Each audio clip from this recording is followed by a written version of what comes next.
Salut les marques, salut les smarts, salut peuple de catch-up. Bienvenue dans votre podcast qui transpire le catch partout.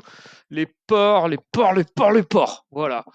Chaque semaine, les chroniqueurs passent au crible tous les shows de la WWE, majeurs bien sûr, de temps en temps quelques extras quand on a envie, et en ce moment, on n'a pas envie. On fait comme des trucs sympas, genre des comptoirs du cash, là où on trinque en parlant notamment des champions d'NXT. Écoutez nos reviews.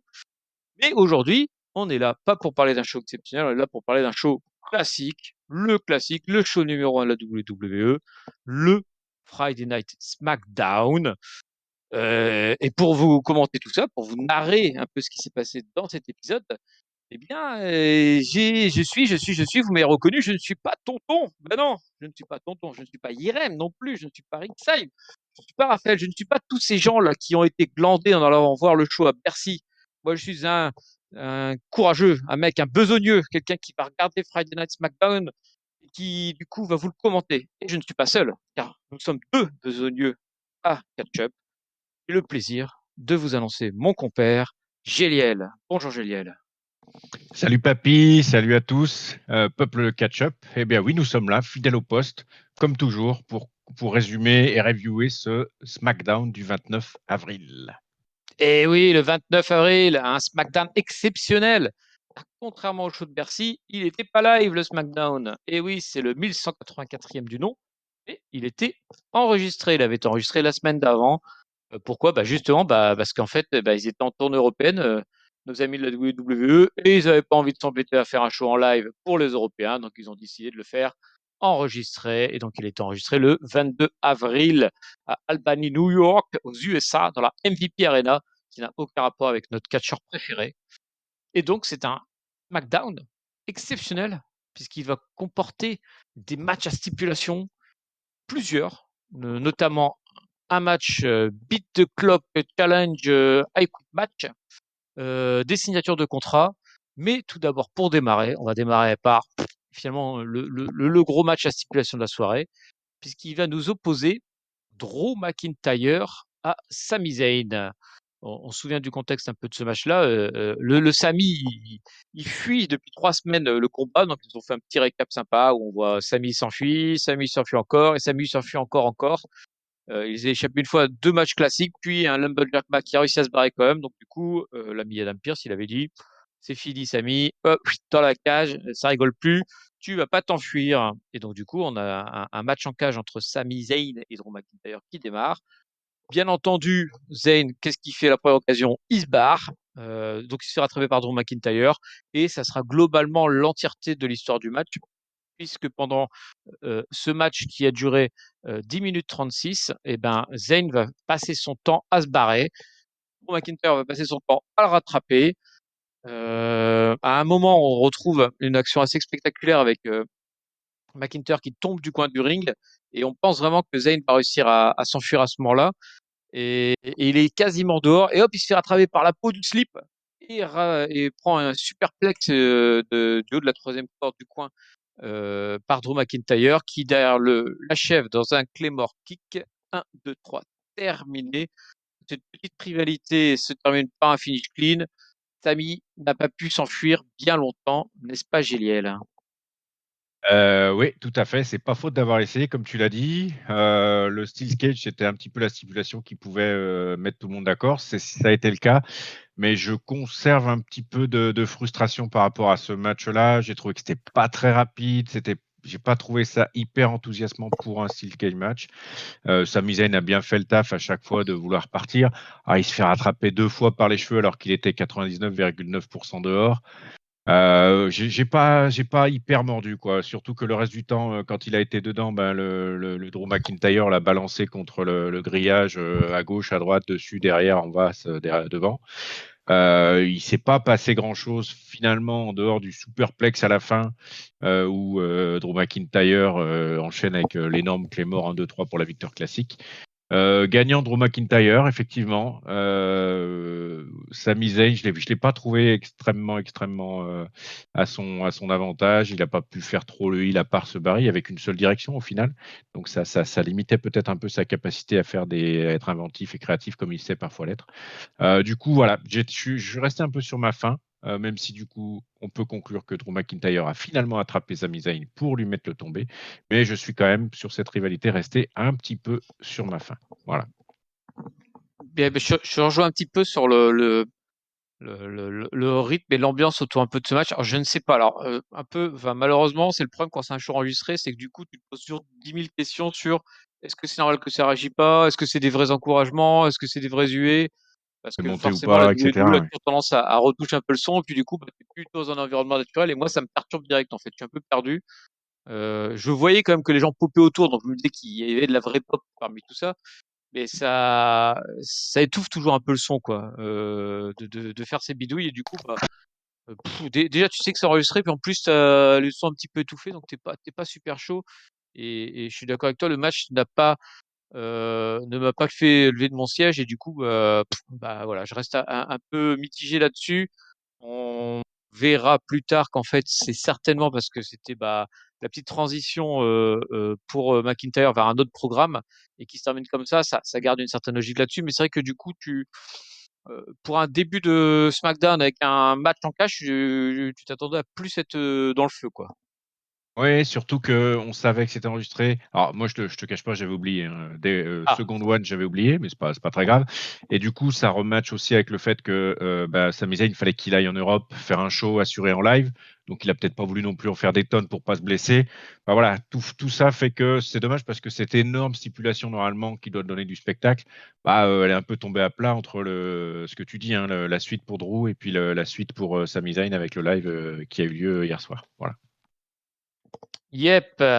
Et donc, bah, du coup, pendant qu'ils repartent tous en Europe, nous, on a continué le show. Avec bah, du coup en fait un petit début le fil rouge pour ce qui sera le main event de la soirée, c'est-à-dire qu'on nous rappelle un peu le Beat the Clock I Quit match qui va avoir ce soir. Et donc là-dessus, on a deux petites vignettes qui vont nous en parler. C'est d'une part, on a Charlotte qui se la pète un peu en disant que bon bah voilà, elle humilie à peu près tout ce qui bouge, et que Ronda Rousey ne fera pas exception. Et ensuite, on a aussi un petit moment, c'est vrai, qui était plutôt pendant le match, en fait, je ne l'ai pas précisé, mais on pointe la caméra vers le timekeeper de la soirée, et l'homme au marteau pour le gong, qui sera Drew Gulak, hein, voilà, qui, après avoir été intervieweur il y a 2 semaines, après avoir été assistant la semaine dernière, bah là, il retente une nouvelle reconversion. Euh, Bien entendu, c'est comment dire, une petite info, une petite piste pour ce qui se passera dans le main event. Mais non, on y reviendra sur ce Drogulak, hein, qui travaille bien avec sa Rouge, cloche fil et son rouge. chrono. Euh, en attendant, on se retrouve un peu dans le ring avec Baron Corbin, là, Happy Corbin, qui va nous faire un petit Happy Corbin, et puis qui est tout content, en fait. Il est tout content parce que bah, c'est son premier grand Happy Talk sans son boulet de Madcap Moss. Et donc il est heureux de pouvoir le présenter ainsi. Puis en plus, c'est un Happy Talk exceptionnel, parce qu'il va détruire en fait la statue d'André le Géant qu'il avait récupérée la veille, enfin la veille, la semaine dernière plutôt. Oui. Et donc du coup, bah voilà, il arrive dans le ring, hop, il demande à des petits techniciens de ramener la statue. Donc il y a deux techniciens qui portent la statue d'André le Géant vers le ring. Alors il y en a un qui porte la statue, la statue normalement. Il y en a un autre qui a une casquette et qui en plus regarde vers le sol. Oh oh, qui ça peut bien être? Et donc du coup, page de pub, retour de pub, la statue est installée. Happy Corbin demande le sledgehammer pour détruire la statue. Et là, surprise générale, l'homme à la casquette, et ben en fait c'est Batcap Moss. Ça Batcap Moss alors. qui était déguisé en technicien. Oh là là, la grosse surprise. Et donc Batcap Moss balance le sledgehammer directement sur Happy Corbin. Je pense que on le voit pas, mais à mon avis, le sledgehammer a dû rebondir parce qu'il est manifestement faux, hein, il est gimmické. Donc il a dû rebondir bien loin. Et puis en plus, il se jette ensuite sur Corbin qui le balance par-dessus la troisième corde. Voilà, petite vengeance de Matt Capos, qui du coup a récupéré sa statue d'André le Géant suite à sa victoire à la Battle Royale d'avant WrestleMania, et puis qui du coup l'embrasse avec passion. Voilà, les gens sont heureux. Matt Capmos a eu sa revanche face à Baron Corbin. À noter comme Gilles, avant que je te passe la parole, que ces deux hommes s'affronteront à WrestleMania Backlash Et donc c'est pour ça que cette rivalité continue. Oui, alors je reviens sur tout ce que tu as dit. Alors, on a fait le petit récap sur Charlotte Flair, j'en rajoute pas. Et puis, bon, alors le Happy Corbin Show, ok, hein, voilà, pas de problème. Grosse surprise, effectivement, là, tout le monde était sur le cul, si je puis dire, hein, parce que Matt Capmos, on n'avait pas vu venir celle-ci. Ouais, bah, petit segment confrontation un peu physique, même si Byron Corbin s'en va assez vite. Et puis, bah, ça nous tisse le match pour WrestleMania Backlash. Pas grand-chose à dire. Il y avait eu des petits passages avec les Los Lotarios, avec Matt Capmos. Là, il revient un petit peu aux affaires avec Byron Corbin, histoire de solder l'affaire. Je pense que c'est une bonne chose, histoire qu'on puisse passer à autre chose. Qu'on l'aime ou qu'on l'aime pas, je pense qu'il mérite autre chose que d'être le sidekick de Byron Corbin pour voir un petit peu ce qu'il a dans le ventre. Enfin, on voit bien hein, les six-packs qu'il a dans le ventre, Matt Capmos, mais au moins une ring tout seul, est-ce qu'il peut popper, est-ce qu'il peut créer quelque chose, faire quelque chose. Voilà, moi j'ai hâte de voir ça parce que j'apprécie le bonhomme, je le trouve bien, donc on va voir ce que ça peut donner. On verra, on verra. Bon, t'as raison sur. En fait, on va voir ce que ça donne en fait. Matt Capos, sa première feud finalement en solo. Donc c'est l'occasion pour lui en low card de tenter sa chance. C'est un peu compliqué, encore une fois, avec un public avec un show enregistré et un public gimmické, de savoir exactement si ça marche ou pas avec le public. J'ai l'impression quand même que sa bonne bouille plaît plutôt au public. Après, voir combien de temps ça a duré, moi, il me rappelle vraiment la Mojo Rawley, où on sait très bien que bon, bah, ça faisait un peu plaisir au public, mais ça n'allait jamais très loin. Donc, j'espère quand même que Batcap fera mieux que Mojo. Tout à fait. Euh, Allez, un petit match, allez, un petit match, mais pas n'importe quel match, parce que j'ai fait une grosse erreur en vous annonçant le programme du show. J'ai oublié de vous parler d'un match pour le titre intercontinental. Bah oui, on a un match pour une ceinture ce soir. Et oui, Ricochet, voilà, qui va nous présenter un peu ses grandes qualités catchesques dans une opposition de style complet avec Shanky, le géant indien qui accompagne Jinder Mahal. On se souvient que la semaine dernière, il y a eu un défi fait par Ricochet en disant bah, je suis prêt à prendre n'importe qui pour l'affronter. Jinder Mahal pensait que ça serait sa chance. Bah non, Shanky lui a grillé la politesse et a pris le match. Du coup, on a Shanky versus Ricochet. Un match d'une durée relative, puisqu'il va durer 3 minutes 34. Ça sera pas le plus court de la soirée. Et non, c'est plutôt même dans la moyenne haute. 3 minutes 34. Oui, Et donc, du coup, malheureusement. malheureusement. Et donc, du coup, bah voilà. Donc, match un classique du genre avec un géant face à un mec qui rebondit partout. Donc, Shanky tabasse Ricochet jusqu'à qu'il se fasse piéger par un célèbre roll-up. 1, 2, 3. Victoire de Ricochet qui conserve sa ceinture. Derrière, Shanky et Jinder sont pas contents, ils se crient dessus, et puis se quittent un peu fâchés l'un contre l'autre. Est-ce que je sais même pas quelle question je vais te poser, Julien, à ce sujet-là. Est-ce que Bah, je vais voilà, quand même t'y répondre, écoute. Tu ne me poses pas de questions, mais je vais quand même y répondre. ah vas-y, bah réponds-moi, vas-y, réponds sans question. Ouais, j'ai du mal, hein, j'ai du mal. Ricochet, on lui donne que des gros machins à taper là. Et du coup, je trouve que c'est compliqué pour lui de briller sur ce type d'affrontement. Il y a un vrai déficit de puissance, ça se voit. À certains moments, on se dit, mais c'est non, enfin, Shanky doit le plier 25 fois dans sa poche, le pauvre Ricochet. Et en fait, ça passe sur des petits roll-ups, etc. J'arrive pas à être. Pourtant, je l'aime, Ricochet, hein, mais je trouve que le programme qu'ils lui font là en ce moment, ça lui rend pas honneur. En plus, c'est vraiment c'est le fond du fait-tout de la low card du derrière les fagots. Donc, vraiment, j'ai du mal, quoi. J'aimerais qu'il y ait un peu plus. En plus, on nous tease un début je sais pas, de split entre Shanky et puis Jinder Mahal. Je sais pas. J'ai vraiment, vraiment du mal. Alors, il gagne, hein, il continue à gagner, il peut le dire. Et c'est ce qui est aussi dit lors des interviews, qu'il continue à gagner. Donc, tout le monde est très content pour lui, moi le premier. Mais je trouve que s'il perd sur un prochain match, bah, ça aurait été un règne finalement très, très faible. Et je le regretterais pas mal. Voilà. Pour répondre à ta question. C'est la question que j'ai pas posée, mais non, mais tu as raison, c'est un peu fadasse comme règne, et c'est pas la faute enfin, c'est pas la faute.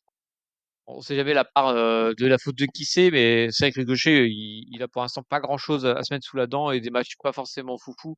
Bon, Los Ultras, c'était quand même plus vivant que Jinder et Shanky.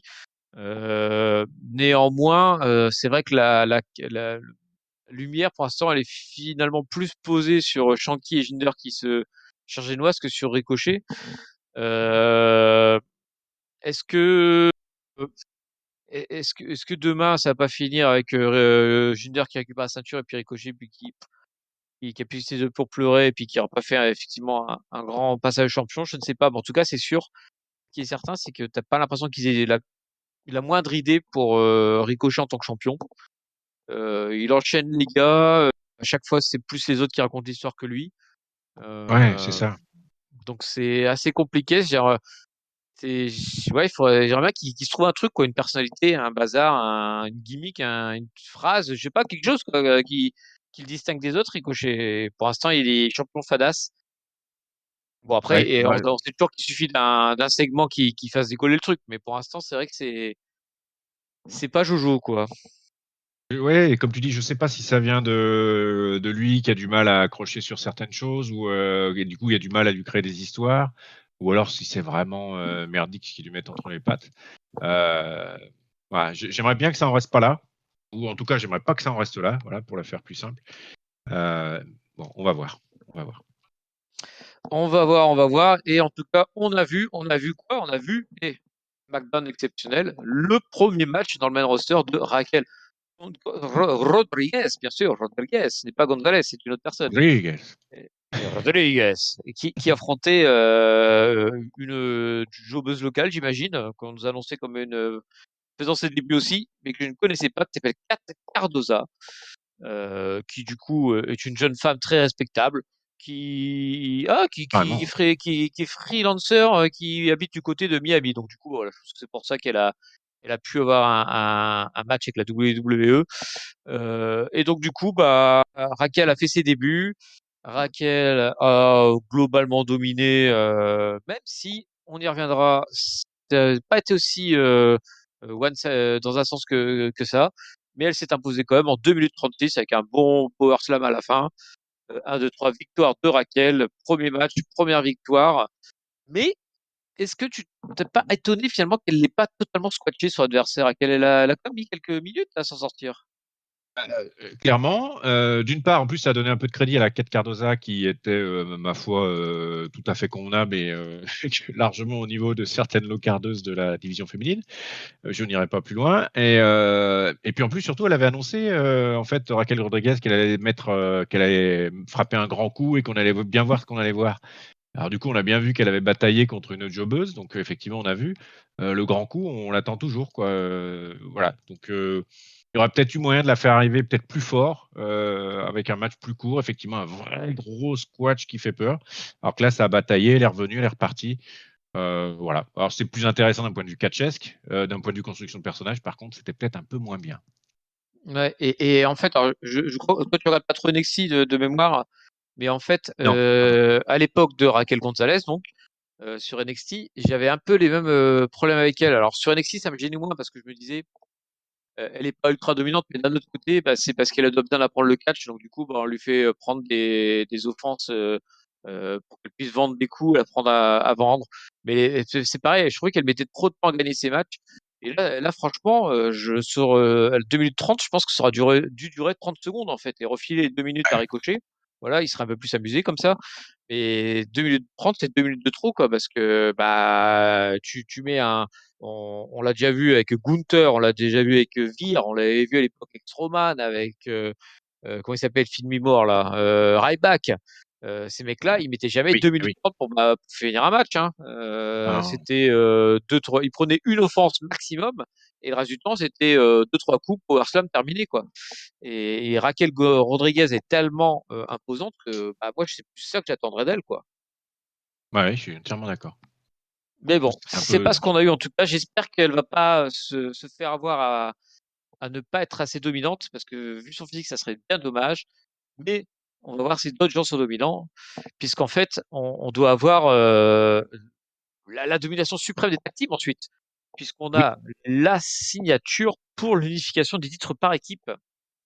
Et donc, du coup, dans le ring, se rejoignent les Usos et les RK Bro, euh, et, et et qui puis discutent tout. un petit peu avant de faire la signature, voilà. Madame, ouais, Hein. Et Adam Pierce, bien sûr, qui est là pour le Madame Pierce. superviser. Euh, et donc du coup, bah voilà, ça tchatche un peu, ça se provoque un petit peu. Et à un moment, t'as Riddle qui dit à Randy Orton, Hey Randy, t'es trop balèze, comment tu fais toi pour les distinguer? Moi, j'ai jamais su les distinguer, les Ouzo. Et Orton dit, bah, franchement, moi, ça fait des années que je suis dans le business, mec. Sans problème, je les distingue. Donc il montre Jey Uso et il fait, Jey Uso, bah c'est facile, c'est le bras droit, c'est le right hand man. Il a pas dit main event Jey Uso, mais il y avait l'idée qui était là. C'est Jey Uso, quoi. Et puis à gauche, là, bah, t'as Jimmy. Jimmy, bah, c'est la petite beach, la petite, voilà, hein, la petite plage. On va être gentil. Et donc, du coup, forcément, ça explose complètement. Les deux équipes se foutent sur la tronche, ça part dans tous les sens. Les RK Bro commencent à prendre le dessus. Et là, boum, musique qui démarre. La musique du patron, de Roman Reigns, du chef de la Bloodline. Là, il commence à faire son entrée. Du coup, bah, l'air cabro, forcément, comme des gentils face, ils se mettent à la corde dans un geek qui passe et qui fait son entrée. Du coup, bam, les Usos en profitent pour les attaquer dans le dos. Grosse domination. Roman rejoint le ring, prend le contrat, le déchire et le fout dans la bouffe de Riddle en disant il n'y aura pas d'unification. Alors, ce qui est drôle, parce qu'au début, c'est lui qui l'a demandé, hein, C'est lui qui avait demandé, ouais. l'unification, mais bon, manifestement, elle a changé d'avis, hein, il y a le droit, hein, il Ça a arrive, décidé ça de changer arrive. d'avis. Et donc, du coup, grosse domination de la Bloodline. Tout d'un coup, bam, c'est pas possible. Musique écossaise. Qui est-ce qui débarque? Eh ben, c'est le Drew McIntyre. On en parlait au début. Il a fini son programme avec Sami. Il a décidé de faire un programme un poil plus haut du panier et donc va se confronter à la Bloodline. Il évite un coup de Roman Reigns avant de le balancer par-dessus, enfin de l'éjecter du ring. Et donc du coup, bah, il fait le ménage et les RK Bro et Drew McIntyre éjectent la Bloodline du ring. Ce gros segment de confrontation se terminera un peu plus tard après la pub avec Paul Heyman qui va attraper Adam Pearce en lui disant non mais c'est quoi cette histoire là, mon gars là, t'es ouf, t'as vu comment ça s'est passé? Alors je t'explique tout de suite, l'unification de match on annule, c'est moi qui décide, on va faire à la place un joli match 3 contre 3 entre la Bloodline et McIntyre et RLR Cabro. Cherche pas à négocier. De toute façon, si jamais t'es pas d'accord, t'es par là tes patrons. Mais à mon avis, ils voudront jamais rater un match avec Roman Reigns. Donc t'as pas le choix. Et effectivement, un peu plus tard dans la soirée, on nous le confirmera. Annulation complète de l'unification. Et à la place, un 3v3 qui s'annonce pour Backlash. Eh ben dis donc, la carte a bien changé, Gélial. Qu'est-ce qui se passe là? Bouge, ça bouge et j'arrive pas à savoir si je suis content ou pas parce qu'il y avait quand même vraiment beaucoup de choses à écrire autour de cette unification full Bloodline. Il y avait des trucs vraiment sympas, je pense, à écrire. Là, forcément, ça amène quelque chose où on a aussi quelque chose de sympa avec toute la Bloodline qui combat ensemble. Alors, je crois qu'il y avait eu des matchs déjà, mais en dark match où les trois avaient combattu, mais donc bah, forcément, on l'avait pas vu. Ouais, ça peut être quelque chose de sympa, mais disons qu'on s'arrête un peu en cours de route, quoi. Au pire, ce que j'aurais aimé, en fait, c'est que du coup, ils aillent au bout de la Bloodline versus Cercabro. Éventuellement, Arcabro gagne, ce qui fait que Bloodline n'y arrive pas. Et puis dans ce cas-là, à ce moment-là, Roman y arrive, etc., pour aller plus loin. Et on finit en 3-3 pour le pay-per-view d'après, enfin le Premium Live Event, pardon. Mais là, je trouve que ça. Enfin, disons que j'ai pas compris pourquoi on était passé d'une solution à une autre. Voilà, c'est surtout ça c'est ce petit truc-là qui me manque pour apprécier complètement le retournement de situation. Yes, mais alors on demandera à nos compères qui ont été au live show de Bercy, mais il me semble qu'effectivement le 3v3 c'est un peu le programme qui était prévu pour la tournée européenne. Il me semble en tout cas l'avoir vu à un moment, donc c'est pas impossible qu'il justement ait fait ces matchs-là pour répéter qu'il y aura dans le live, dans le truc machin chouette, enfin bref, Backlash quoi. Ouais. Euh, et donc voilà pour ça. En revanche, c'est vrai que c'est bizarre ça qu'on perde l'unification parce que c'est pas rien un match d'unification quoi. Est-ce qu'ils ont changé d'avis parce que Roman finalement a été guéri plus vite que prévu? Est-ce que c'était le plan depuis le début? J'en sais trop rien. Moi, ça me gêne un peu. Et Pierce, en fait, il a eu la bonne réaction de dire, mais attends, et du coup, je me retrouve sans match de championnat, quoi, au pay-per-view. C'est Ouais, parce que là, il c'est n'y aura vrai. pas de match ni pour le titre suprême, ni pour les ceintures tag team, quoi. Il n'y a plus aucun match de championnat prévu, je crois, parce Ah qu'en oui, plus, si c'est tout de même Intercontinental côté. n'y est pas, l'US, c'est qui le champion US déjà? C'est théorie, Bah, théorie, c'est j'ai plus, pas. oui, c'est ça, c'est plus Théorie, Baylor, il est c'est pas non théorie. plus. Si, t'as les filles, t'as les ceintures des filles, c'est vrai. Mais par contre, chez les gars, t'as zéro ceinture qui va être défendue. C'est vraiment chelou. Et moi, je pensais vraiment que. Alors, peut-être qu'il se le garde pour la semaine prochaine. Et que Pierce dit non, mais en fait, t'as raison, mon gars, on va faire le 3v3. Par contre, du coup, winner take all, hop, toutes les ceintures sont en jeu. Et là, t'es bien, là. Ah Là, là, tu ça peut peux être pas mal ça. rigoler. Là, t'as de l'enjeu. Et tu sais vraiment pas où ça va pencher. Parce que mine de rien, un winner take all, ça permettrait quand même de faire perdre la ceinture à Roman sans qu'il prenne le tomber, par exemple. Je dis ça, je dis rien. Oui. Ouais, ouais, parce que du coup, ça ferait un Drew et puis les RK Bro qui conservent. Ça Hmm. renvoie à quelque chose. Et Drew, voilà, après, Drew multi-ceinture, enfin ceinture unifiée, ça fait beaucoup pour ses épaules, surtout que ça fait un moment qu'on l'a pas vu dans la course au titre. Là, il revient un peu sur un coup du sort et puis il prendrait les deux ceintures d'un coup. Ça me paraît beaucoup, mais pourquoi pas? Ouais, mais Pourquoi après, pas? tu sais, il pourrait très bien dire, je redonne celle d'Euro parce que de toute façon, moi, je suis quelqu'un de SmackDown et enfin, tu vois, Ouais, tu ouais, racontes ça l'histoire m'intéresse derrière, pas. tu vois, Ouais, ouais, ouais, ouais. il Ça se fasse un peut, ouais. tournoi côté Raw, ça serait cool. Enfin, bref, il y a plein de bonnes idées, mais on s'enflamme. Je pense sincèrement qu'il n'y aura pas ça. Je pense que ça sera juste ce 3v3 et ça sera terminé, hein. Mais bon, la WWE, là, vous nous avez habitués ces derniers temps à des bonnes idées. C'est le moment d'en avoir une bonne. Ouais. Alors, est-ce on s'en prend une bonne idée ensuite? Je ne sais plus c'est quoi la suite. Quelle est la suite, mon bon Juliel? Qu'est-ce qu'on a? Qu'est-ce qu'on a? Ah, on a un match féminin. Est-ce que tu te Oui. souviens qu'on a un match féminin? Bien sûr, Puisque ça avec sera. le The Glow. Et oui, The Glow! The Glow entre Naomi et Shayna Baszler. J'allais dire un autre long match, mais non, il est encore plus court que celui de Raquel. Puisqu'en fait, Naomi va affronter Shayna Baszler, un match de 2 minutes 27, c'est un match qui prélude en fait à une future opposition qui aura lieu dans 2 semaines, donc c'est pas tout de suite, entre les Ouais. deux équipes pour le titre tag team féminin. Euh, et donc du coup, Naomi gagne sur roll-up, hein, voilà, enfin franchement match bidon. Derrière, Naomi attaque, non, Natalia plutôt attaque Naomi. Sacha essaie de l'aider, mais est attaqué par Shayna. Et donc, du coup, au final, Shayna Baszler, je vais y arriver, perd le match. Mais par contre, Naomi, merde, Natalia et Shayna ressortent dominantes puisqu'elles appliquent toutes les deux des soumissions sur leurs adversaires. Bon, on est en train de nous construire tout. Alors là, on est aussi un petit peu dans finalement ce qui est devenue la low card féminine, un peu la ceinture tag team, avec une rivalité qui commence avec un 1v1 et on aura l'autre match, je l'annonce la semaine prochaine, entre Sacha et Natalia. Qu'en as-tu pensé, Géliel? Ouais, c'était un peu court, c'était un peu convenu, mais et puis c'est dommage parce que ça faisait un petit moment qu'on n'avait pas vu Shayna Baszler voilà, qui ressortait un petit peu. Elle perd sur un roll-up, bon, bah, voilà. Alors que elle avait été moins, comment dire? Ridicule, c'est peut-être un peu fort, mais disons que ça fait un moment qu'on l'avait pas vu à la fête, en tout cas. Et là, je trouvais que ça allait un petit peu mieux sur certaines prises, sur certaines, voilà, sur certaines actions. Elle perd quand même. Bon, ouais, écoute, on va attendre la semaine prochaine la revanche et puis derrière, dans 15 jours, le tag team. Voilà. Ouais, j'espère. Ça serait bien que ces équipes-là arrivent par leur talent, à gratter du temps d'antenne, mais j'ai pas l'impression que ce soit la route. Ça reste sur compliqué, SmackDown, hein. Il y a tellement de Ouais, clairement. temps donné voilà, aux histoires principales que du coup, le reste a souvent peau de chagrin pour s'amuser. Et c'est un peu le cas pour nos équipes tag team féminines.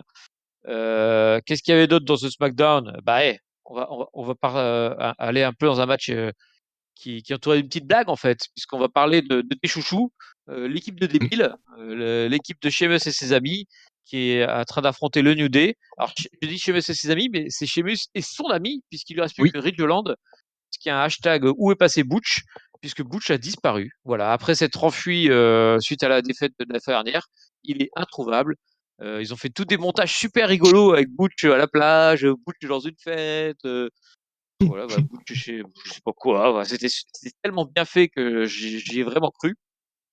Et malgré tout, on va avoir un match qui sera le deuxième plus gros match de la soirée, puisqu'il va durer 8 minutes 47 entre Et qui sera Xavier oui, Wood oui.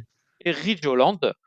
Un match plutôt équilibré où Xavier Wood continue un peu euh, sa streak de victoire, puisqu'il est battu 2 fois Butch, et puis là, il bat encore une fois Ridge Holland, encore une fois avec un espèce de petit paquet. Et donc la victoire pour Xavier Wood.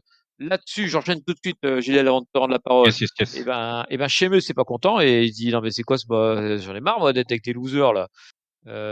Et donc du coup, il défie Kofi Kingston, le public, hop, sont à fond et vachement d'accord. Ouais, vas-y Kofi, vas-y, va te battre. Et là, bah, ça sera pas la même rigolade, pas la même limonade que pour son copain Xavier. Que Kofi va résister 2 minutes 57 avant de te prendre un enchaînement coup de genou bro kick de toute beauté, parce que autant le match Ah il n'y a ouais, pas ah grand chose ouais. à retenir, autant le finish est magnifique. Et donc se fait décapiter comme il faut. Ça m'a fait chaud à mon petit cœur de voir un Sheamus comme qui est pas totalement perdu dans la lositude. Et donc victoire de Sheamus, une victoire chacun. Les comptes sont équilibrés.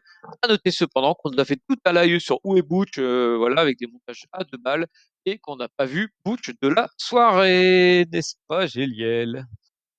Ouais, et puis bah écoute, ça a été le moment catchess que j'ai trouvé assez sympa de la soirée. Je montais un petit peu en puissance avec Ridge Holland versus Xavier Woods, qui était quand même vraiment sympa.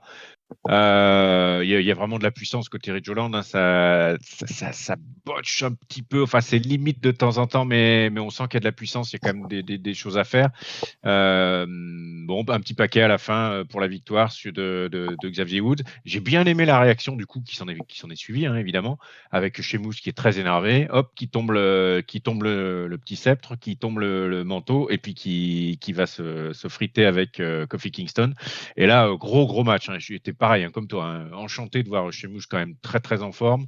Le deuxième match était aussi très sympa. Finalement, il s'est quand même fait quand même bien ramassé Kofi Kingston. Et puis après, le Brock Kick, le knee strike en l'air, parce qu'il était en l'air, le pauvre Kofi Kingston, enchaîné avec un Brock Kick, c'était magnifique. Et donc, victoire de Sheamus, victoire de Xavier Woods, du coup, un partout balle au centre, comme tu l'as dit. Et on va voir ce que ça va donner, surtout que ça s'est terminé un petit peu en brawl. Il y a eu Xavier Woods qui est passé à travers la table par Ridge Holland, etc. Enfin, c'était assez sympa, quoi. Et puis surtout, ils ont une belle hit chez Moose et Ridge Holland, là. Tout le monde était très content de les huer avec joie. Donc, j'ai trouvé le moment très sympa. Un moment vraiment bien. Yes, et c'est vrai que j'ai oublié de préciser que ça s'était terminé par un massacre un peu du New Day avec notamment un passage à travers une table qui aura une Oui. importance puisqu'en fait ils ont annoncé qu'on aura un match la semaine prochaine, New Day versus Sheamus et Ridge Holland, table match. Donc bah, petit détail, tu fais bien de le rappeler. Euh, et donc on continue après après ce match-là. Par contre, segment préféré, je sais Gilles, parce qu'on en a parlé avant ce show, et Gilles m'a dit, surtout, c'est très important que tu en parles, parce que moi, c'est le segment qui, à chaque fois, me met les larmes aux yeux. C'est le segment Lacey Evans chiale. Et donc, Lacey Evans a chialé, comme d'habitude, en expliquant, elle a eu son diplôme, mais qui n'est pas son papa pour la féliciter, et qu'elle est alarmée, qu'elle était fière, mais qui n'est pas son papa pour la féliciter. Et puis, c'était pas facile parce qu'il n'y avait pas son papa pour la féliciter. Et voilà, donc elle a chialé. Et donc, on T'as dit n'en qu'il n'y a avait pas rien son à père. foutre. T'avais dit qu'il n'y avait pas son père pour son diplôme ou pas? J'ai pas. Parce que je crois Il qu'elle l'a n'était dit pas elle là, du coup. le papa, Ouais, on s'en voilà, c'est fout, ça. Lacey. Va crever, on en a marre, Lacey. Mais casse-toi, voilà. La WWE licencie plein de gens en ce moment. Mais qui licencie Lacey Evans? On n'en veut plus. Ouh. Franchement, c'est la quatrième fois d'affilée là où il se passe, où elle dit rien d'autre, non? Je Bah, elle comprends dit rien pas. d'autre, non. Je sais pas, à chaque fois, elle raconte une semaine de sa vie et où il se passe Mon rien, Dieu. hormis qu'il y a personne qui vient la voir, quoi. Donc, Non, je en sais plus pas. elle est loin du ring, elle est loin du catch, elle est loin de tout là. Je sais pas comment elle va y revenir là, mais en tout cas, Et j'arrive pas à comprendre. Je ne me rends pas compte à quel point le public sera suffisamment, comment dire, lobotomisé par le USA pour ne pas lui cracher dessus quand elle va revenir, quoi. Parce que c'est affreux ces segments, quoi. C'est vraiment terrible, hein. Je comprends pas. Chaque semaine, elle arrive, elle nous raconte ses malheurs, elle pleure, et puis fin de l'histoire. Et puis t'entends dans les petites photos d'elle quand elle était les jeunes qui réapparaissent. je comprends pas. Je suis d'accord. Je- C'est un truc Vivement, effectivement. Faut être américain, je pense, pour comprendre ce genre de c'est truc. ça. Et si on n'est pas, et si jamais les Américains pensent comme nous, eh ben, Leslie, il y a une charrette avec ton nom bien écrit en grand dedans. Voilà. Allez, salut, au revoir. Bon, on va parler de filles qui se battent, hein. Ça sera comme plus sympa parce qu'il y a comme des filles qui, pour le coup, font vraiment du catch et ne vont pas que pleurer sur leur papa qui est pas là. On s'en fout. Merde. puisqu'on a le main event du show qui est le Beat the Clock I Quit Challenge, où en fait Charlotte et Ronda vont se mesurer pour faire celle qui fait le plus vite dire I quit à son adversaire. Tiens d'ailleurs, il y a pas l'enjeu, c'est juste ça en fait. Il y a pas, elle gagne rien, c'est celle qui ira le plus Non, non, vite. non, non, non, non, Donc non, ouais, non, elle non. gagne même pas je sais pas, un ours en peluche ou un J'ai truc de peut-être raté une popcorn. stipulation ou un truc comme ça, mais il m'avait pas semblé. En fait, parce que c'était vu qu'il va y avoir un quit match à WrestleMania Backlash, il y avait un beat the clock qui était posé là, mais il m'avait pas semblé qu'il y avait un truc à gagner dans la bataille, quoi. Mais je pense pas non plus. Alors c'est peut-être juste une manière de nous expliquer à quoi ça ressemble un Equity Match. On aura bien Oui, au compris, cas où. puisque du coup, Ronda ouvre les hostilités avec une opposition contre Shotzi Blackheart, ou Shotzi tout court maintenant, je ne sais plus. Bref, elle l'affronte. Shotzi se défend un peu comme elle peut, elle botche un petit peu comme d'habitude. Puis au final, elle se fait démonter avec une Uncle Lock. Elle fait I quit dès que le micro passe à 2 centimètres de ses lèvres. Et donc, elle abandonne au bout de 1 minute 41. Là-dessus, Charlotte, qui était là, en fait, pour assister au match et qui a passé son temps à se moquer un peu, elle entre dans le ring, elle dit, oh, c'est moi la patronne, vous allez voir ce que vous allez voir. Amenez-moi la petite Alia, là, que je lui règle son compte. Donc, Alia rentre avec une musique qu'on ne connaissait pas, puisque, bah, mine de rien, c'est la première fois qu'on l'entend. Elle fait sa petite Ouais. sourire, nana, elle fait son entrée, elle est contente. Et donc, elle affronte Charlotte. Donc, comme d'hab, dans ces cas-là, dans un beat the clock, eh ben, le chrono est inversé cette fois-ci. C'est-à-dire qu'on part de la minute 41 qu'a établi Ronda et on retourne vers zéro. Et Charlotte doit gagner, enfin, faire dire I quit avant le zéro. Et donc, Charlotte, elle y va tranquillement au début. Elle va en marchant, elle fait des petites zones, tout ça. Elle y va pas franco. Au bout de 40 secondes, bah, elle a toujours pas gagné. Donc, elle commence à enquiller un petit peu et faire des soumissions. Et puis, bah, le temps passe, elle est à plus qu'à quelques secondes de la fin, je crois une quinzaine de secondes de la fin. Et elle tente un figure four, mais elle galère un peu à le poser. Et puis, bah, finalement, elle met tellement de temps à faire son figure eight bah, que le gong sonne et que bah, l'arbitre n'a même pas le temps d'approcher le micro des lèvres d'Alia. Et donc, bah, grosse marade de Ronda qui dit ouais, bah là, j'ai été plus rapide que toi, t'as la honte. Ce match-là, Charlotte versus Alia se finit par un draw. Donc, félicitations Alia, tu l'as pas perdu contre Charlotte Flair. Et donc, du coup, bah, Charlotte est vénère en fin de match. Qu'est-ce qu'elle fait? On en avait parlé au début du show. Elle va se venger donc sur le chronomètre. Et le chronomètre, c'est qui? C'est Drew Gulak. Et donc, du coup, elle va l'engueuler en disant t'as pas tapé la cloche assez vite. Alors que bon, l'autre, elle avait pas dit I quit. Donc, je vois pas pourquoi elle aurait tapé sur la cloche. Mais bon, c'est Charlotte, on va pas chercher à comprendre. Elle tabasse Drew Gulak, un coup de cloche dans la tronche. Et puis, je crois qu'elle le finit en lui faisant une soumission dans le ring, certainement. Je suis plus sûr, en fait, de comment ça se termine. En gros, le show va se terminer comme ça, hein, avec Charlotte qui tabasse Rougoulac un peu gratuitement, j'ai envie de dire. Ouais, ouais, ouais, ouais, ouais. Et donc Non, voilà. elle lui fracasse la cloche sur le dos à la fin. Ouais, elle fait que ça. Ouais, je pensais qu'elle lui faisait une soumission derrière, mais Non, j'étais plus sûr. Oh, bah, tu je me vois. souviens pas. Non, elle le frappe qu'avec ça, elle le balance dans le ring, puis après elle le frappe avec la cloche. Voilà, c'est juste comme ça que ça se Ça. termine. Ding dong hello. C'est terminé pour ce match, c'est terminé pour ce show. Est-ce que c'est terminé pour cette review? Pas encore, puisque d'abord, JLL va nous donner son avis sur ce segment final. Ben, j'ai trouvé ça un peu poussif, hein. Alors sans doute lié aux oppositions. Shotzi, effectivement, Shotzi, je pense qu'elle peut faire beaucoup mieux que ce qu'elle a fait là. Peut-être que l'opposition avec Ronda Rousey, c'était pas simple, surtout qu'il y avait une stipulation vraiment particulière sur le high quit. Donc pas convaincu, ni par l'une ni par l'autre. Charlotte Flair, Alia, faudrait qu'elle fasse commentatrice, comme avec Drew Gulak, mais en in-ring, elle est rigolote, elle sourit, elle est contente. On sent qu'elle vit sa vie, elle est sa plus belle vie, là, elle est très contente. Mais alors même si elle a fait deux trois trucs où elle a sauté un peu à gauche à droite, je trouve qu'elle est quand même très très légère. Du coup, c'est complètement incompréhensible que la grande Charlotte ne mette plus d'une minute 40 pour lui faire un quit. Voilà, à la fin avec Drew Gulak, c'était un peu prévisible, mais bon, le pauvre, il ramasse depuis le début ça fait quoi? Ça fait 3 semaines maintenant qu'il se prend Charlotte des big boots et autres dans la face. Ça finissait de manière assez classique le truc. Ouais, je l'ai trouvé un peu poussif ce main event. J'aurais préféré autre chose. Surtout que ça va être un peu d'intérêt pour la suite, et notamment WrestleMania Backlash et la rivalité entre les deux. Voilà. Yes, bah ouais, puis en plus, du contre avec des Akwid qui font 1 minute 40 chacun. T'as pas du grand catch. Et les oppositions étaient tellement déséquilibrées que ça s'est terminé rapido. Ouais. Ouais, bah c'est vrai que c'était pas foufou quoi. T'as pas vraiment, bah, t'es pas plus emballé. Après, au moins ça évite à Ronda de parler. Donc je la trouve comme moins en difficulté clairement sur ces derniers temps qu'elle a pu l'être en début de rivalité. Voilà, hein, C'est-à-dire Ronda, qu'au niveau tais-toi. micro, effectivement, au niveau micro, elle est tout de suite moins en difficulté dès dès qu'elle dit rien. Non mais voilà, hein, voilà, moi, je trouve qu'elle est plus à l'aise en fait dans ce domaine-là. Tant Euh, mieux. bon, voilà, je ne sais que dire de plus.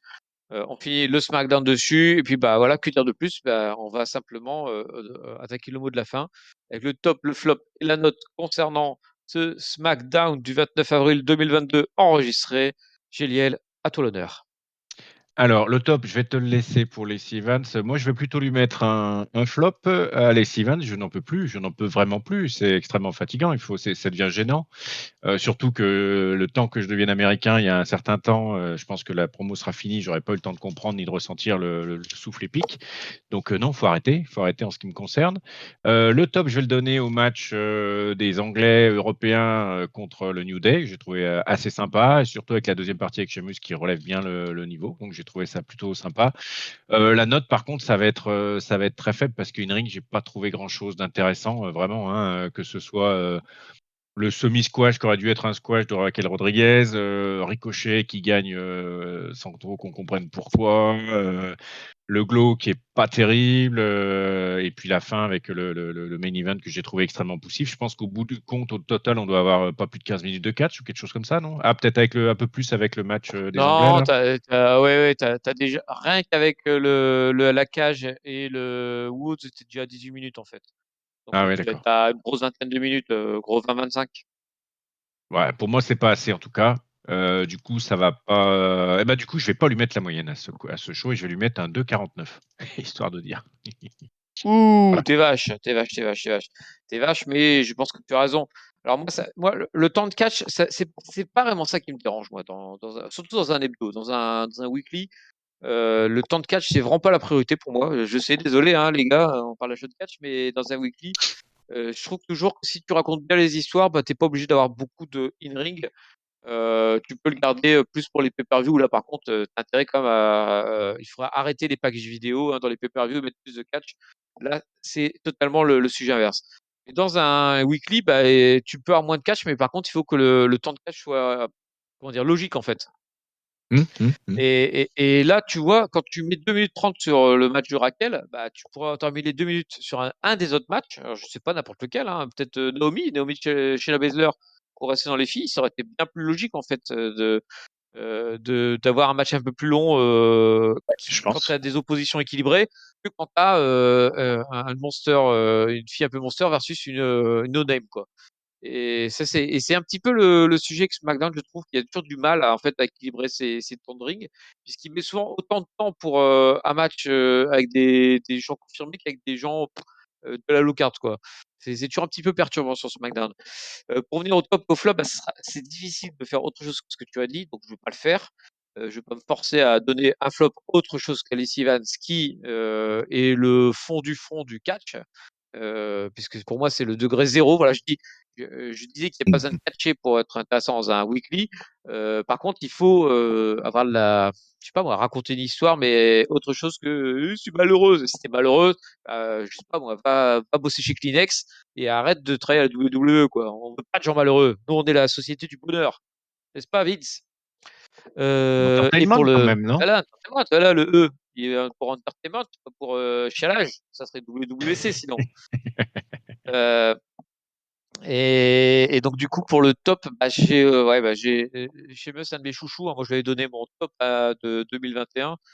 Et donc du coup bah, le voir catcher, ça me fait toujours chaud au cœur. Donc du coup je ne me vois pas lui retirer son top. Et donc du coup bah, je fais comme toi, je lui donne aussi le top pour la confrontation avec juste la confrontation in ring. Par contre le côté Butch dont on nous parle mais qui n'est pas là, je trouve ça un peu moyen, quoi. Je pense qu'il faudrait plus travailler le sujet dans ces cas-là. Et la note,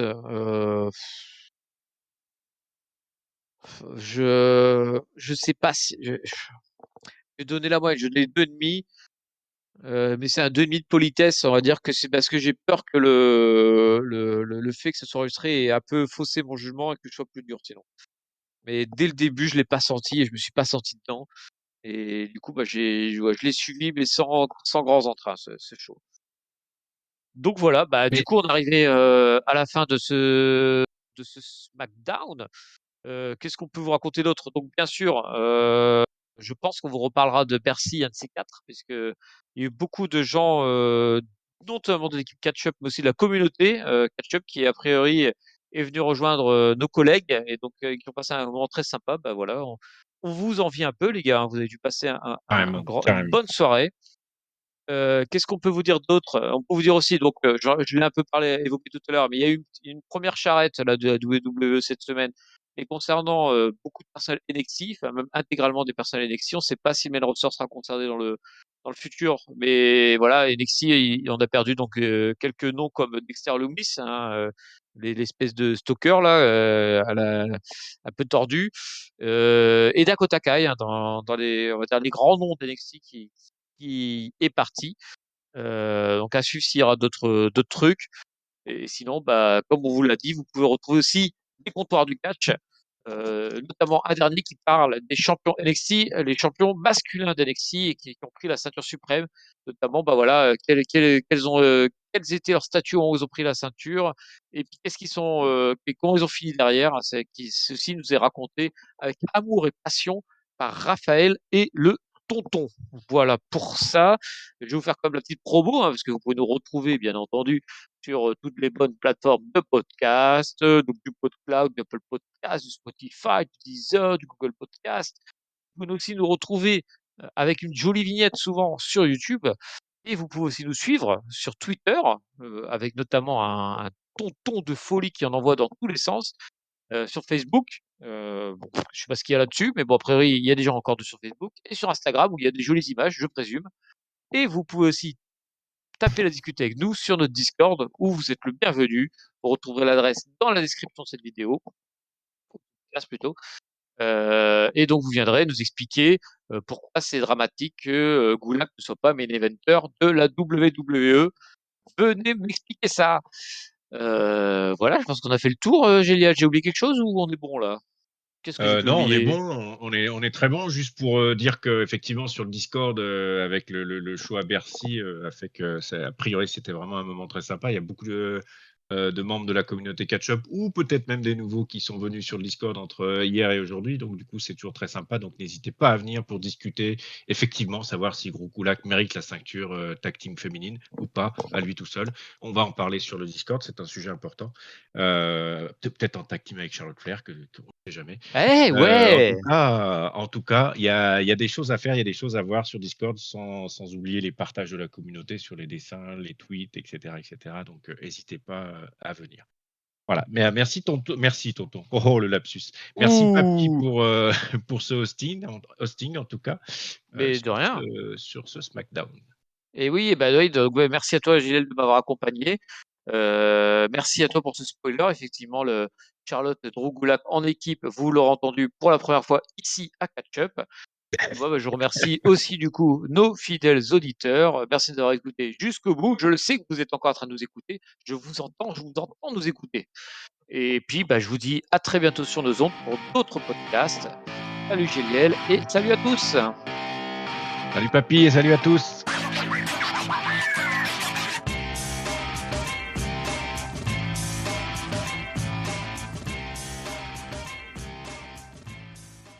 Dès que la transition de Drogoulak est terminée, je suis sûr que c'est un spoiler. Drouette, vivement qu'il soit là.